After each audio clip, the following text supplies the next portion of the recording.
Hello, I'm Alison from Guides for Brides, and I'd like to start today by saying how incredibly sorry I am. The fact that you're listening to this probably means that you're having to postpone the day that you've been dreaming about and planning for so long. And I and everyone in the industry are so sorry that you're going through such an unprecedented situation. Hopefully today I can help by giving some practical tips and advice. We speak to hundreds of venues and suppliers every week, and they've all been keeping us really well updated with what's going on, and hopefully that will be helpful for you in knowing which way to turn in your quite difficult decisions. So the first question that has been coming in has been on whether to cancel or postpone. Our advice, without a doubt, would be to postpone. There's a reason you are getting married. You're wanting to be married. You're wanting to be together. There is no reason not to be continuing with those plans. So far, everyone we have spoken to within the industry has said that is the preferred option. I've not yet spoken to anyone who said that their couples have cancelled. All of the venues and suppliers seem to be being very, very flexible on just carrying over deposits to another date. So that without a doubt seems to be the way people are preferring to go. We do have a question coming through on any advice on getting deposits back. You probably wouldn't need to. If you're going to be postponing, it would be normal just to roll over the deposit to the new date. You should ask for a new payment schedule because obviously the original date won't be relevant for the final payments. If it's 4 weeks before the wedding, it should be 4 weeks of the new wedding. Those that are postponing to this autumn, it seems that they are needing the flexibility. So venues and suppliers are being asked for the flexibility that if they then need to postpone again, that they are allowed to. But I think the preference seems to be that people are postponing until September, October time in the hope things can still go ahead in 2020. And from the point of view of supporting the industry, that is the best thing you can be doing to support the industry as well. It's to carry on just later on in the year.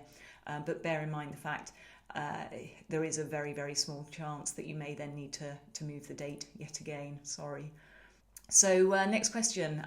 We booked a small local restaurant for the reception, and we're worried that the venue won't be around when it comes around to the rescheduled date.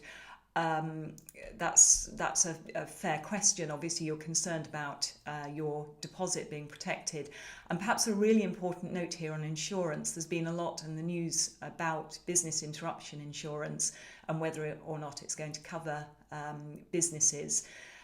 The same applies from the point of view of wedding insurance. Although all of the wedding insurers are assuring that your policy remains in place, the chances are that your policy will not cover coronavirus. It's very simply because coronavirus in the legal terms didn't exist until the 5th of March. So any policy taken out before then, unless it particularly specified that it covered any diseases rather than notifiable diseases, you will probably find you're not covered. So generally the advice is assume that you're not covered. So how do you, in this situation, how do you make sure that your deposit is protected if in the unlikely event the venue or indeed your suppliers are no longer in business when the wedding date comes around? The best thing that you can do to help them out would be just to switch it to a credit card. If you've not already paid it by credit card, you do get a certain amount of protection. If you haven't paid by credit card, it's possible that you'll be able to come to an agreement now with your venue or supplier that you can transfer that deposit and put it on a credit card instead. That might be the best option there. So my venue is allowing for postponement, but with a fee equivalent to the deposit. That doesn't quite sound fair, in my opinion.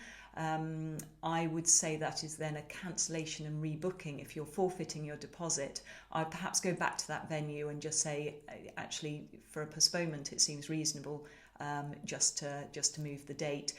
They will all have a clause that postponements are treated in the same way as cancellations.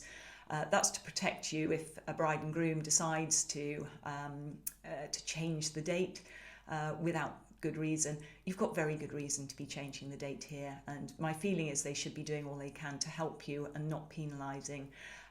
If you do have any problems, if it was a venue or a supplier booked through Guides for Brides, if you found them on Guides for Brides originally, please let us know.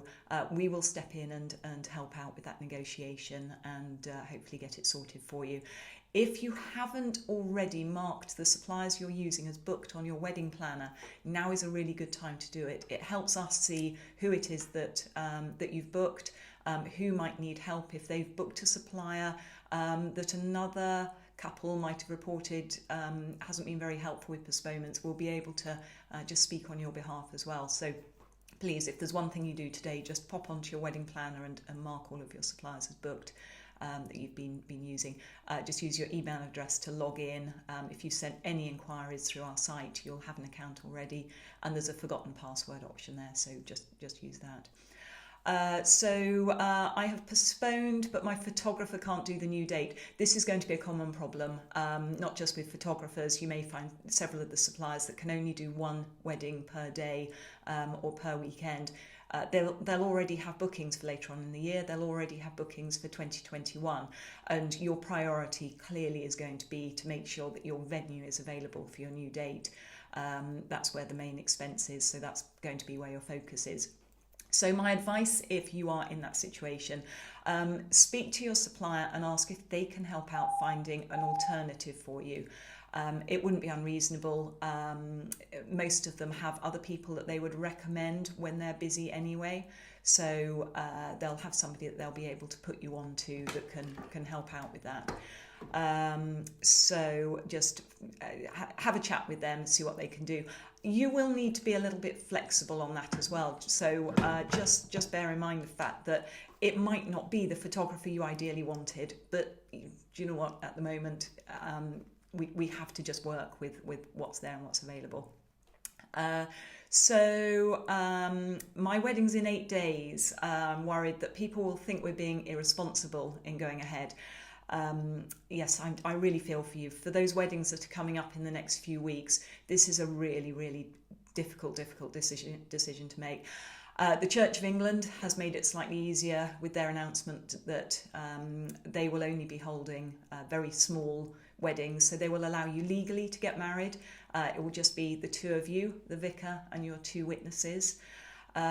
Churches are a public place, so you could perhaps argue that if there were 1 or 2 guests that you desperately want to be there, perhaps your parents more than anything else, immediate siblings, speak to your vicar about whether they can be at the back of the church, you know, keeping their social distancing, arriving in different cars, doing all of the things people are doing to be sensible.